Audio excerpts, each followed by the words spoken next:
The European Central Bank decided to raise interest rates this morning by 1/4 percentage point, mirroring the Federal Reserve's decision yesterday. And here in the U.S., the latest unemployment report shows 242,000 new claims were filed in the week ending April 29th. So that's up 13,000 from the week before.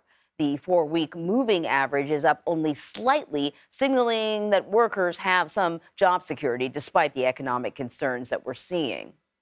Republicans and Democrats continue their showdown over raising the debt limit. Treasury Secretary Janet Yellen has warned the U.S. could default on its debt as early as June 1st.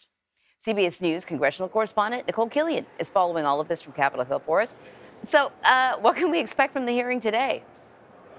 Well, probably a lot of political talking points. You know, Republicans have already blasted this hearing as political theater, and the chair of this committee, who is a Democrat, Sheldon Whitehouse, says, well, what Republicans are doing with respect to the debt limit is like political theater with a hand grenade. So that should give you kind of a preview of some of the arguments to come. In fact, this hearing is called the Default on America Act. They're not even listing the proper name of the bill. So as you can see, you know, this is really more about show. And, you know, quite frankly, we will hear from a number of experts. I think, you know, Democrats' main objective here, and this has kind of been part of their messaging, is to try to rip apart this House Republican bill and to say, look, see how bad this is. That's why we should have this clean increase on the debt limit. And so in terms of the experts that are testifying, probably the most notable will be Mark Zandi, who's a chief economist at Moody's. But this is really to dissect the House Republican plan,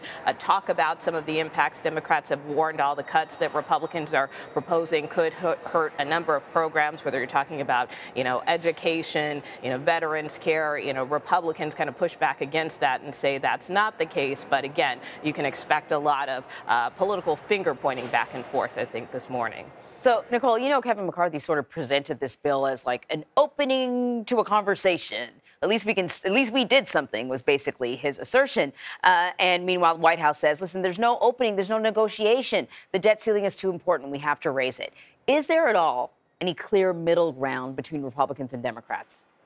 Well, I think right now that's what rank and file lawmakers are hoping comes out of this meeting next week between the president and those 4 congressional leaders, Speaker McCarthy, Senate Minority Leader Mitch McConnell, Minority Leader Hakeem Jeffries, and Senate Majority Leader Chuck Schumer, although McConnell has made clear that he believes ultimately this needs to be a deal that has to be worked out between the president and the speaker, since House Republicans are the ones who have put forward this plan. So, you know, kind of all eyes are on May 9th when they sit down. But as of now, you know, it's clear that there is no off-ramp unless there's some kind of compromise that ultimately is negotiated.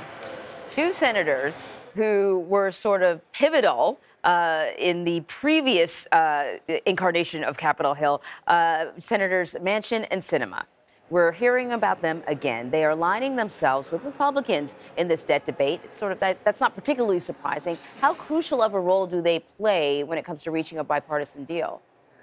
Yeah, and let's be clear. I mean, in terms of their alignment, it's more so in that they agree with this idea that there should be bipartisan compromise here, that, you know, this shouldn't be a Republican or Democrat issue, that, you know, in their view, there needs to be some negotiations had between, again, the president and the speaker on this. They don't necessarily endorse all of the proposals that House Republicans have put forth, but they do believe that there should be a good faith effort to try to work things out. So, you know, whether or not they become crucial players in this negotiation remains to be seen. I think, again, most people see the answer lying with the president and with the speaker, you know, given the divide in terms of government here in Congress. So I think from that standpoint, you know, those are probably the 2 primary players to watch going forward. All right, Nikole, thank you very much. You bet.